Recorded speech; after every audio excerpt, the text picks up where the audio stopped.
Have you ever stopped and wondered what's really going on inside your head? You know, when you make a split-second decision, get a gut feeling, or have to solve a tough problem? Well, today, we're pulling back the curtain on the hidden machinery of our minds. It's a fascinating story about two characters who are constantly, and I mean constantly, shaping our thoughts. Okay, let's start with something easy. A quick question for you.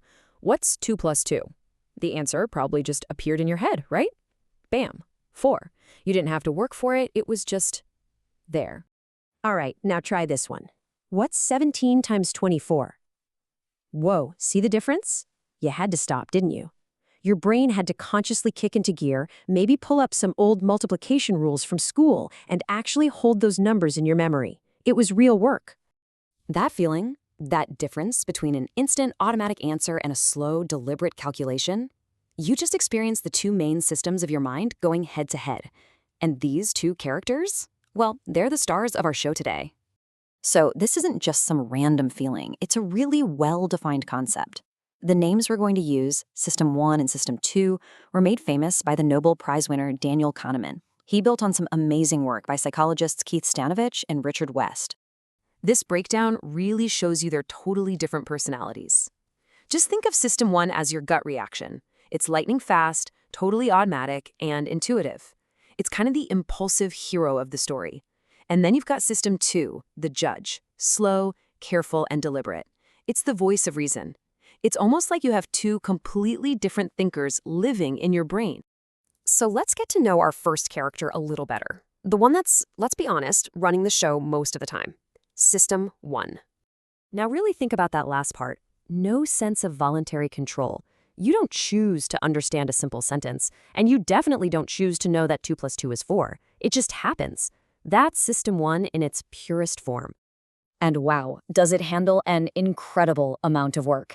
We're talking everything from those primal built-in skills like fearing spiders or instantly recognizing a friend's face to all the things that have become automatic through practice, like knowing Paris is the capital of France or walking into a room and just knowing the mood. It is an absolute powerhouse of efficiency. But of course, System 1 isn't working alone. It's time to bring in our other character. The careful, the conscious, and let's be real, the sometimes pretty lazy supervisor, System 2. System 2 is who you call on when you really need to focus. It's that mental muscle you flexed for the 17 times 24 problem, or when you're trying to park in a super tight space, or, filling out your tax forms. It requires attention, and that attention is a limited resource. You can't do it all day. And here's what's so fascinating. When you think about you, the conscious you, the part that makes choices and decides what to think about, you're actually thinking about System 2. It's the author of your deliberate thoughts, the part of you that feels like it's in the driver's seat. So how do these two work together? Well, it's actually a super efficient partnership. System 1 is constantly throwing out suggestions, impressions, intuitions, feelings, and most of the time life is pretty straightforward, so System 2 just kind of nods and endorses them.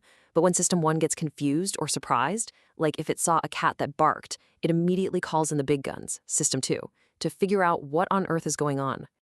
Now, this whole arrangement sounds pretty great, and most of the time it is.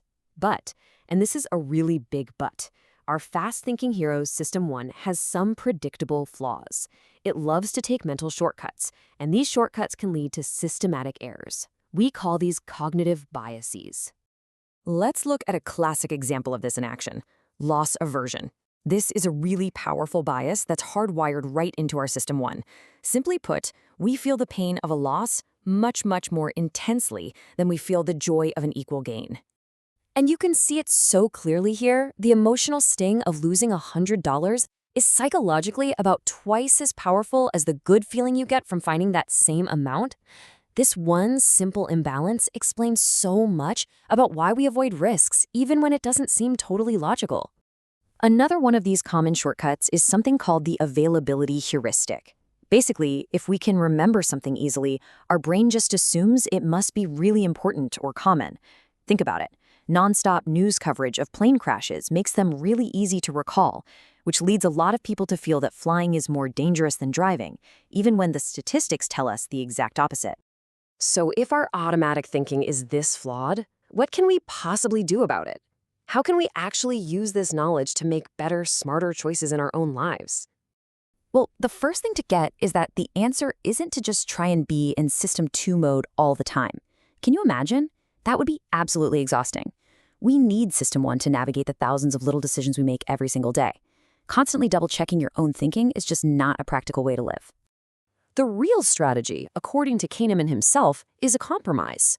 The key is to get better at recognizing the kinds of situations where System 1 is most likely to trip up. Think of them as cognitive minefields.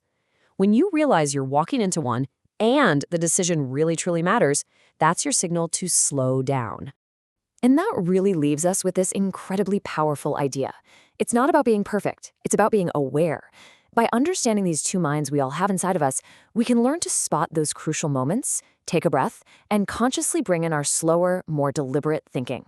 So the real question is, in which high-stakes moments of your life should you be asking for that reinforcement?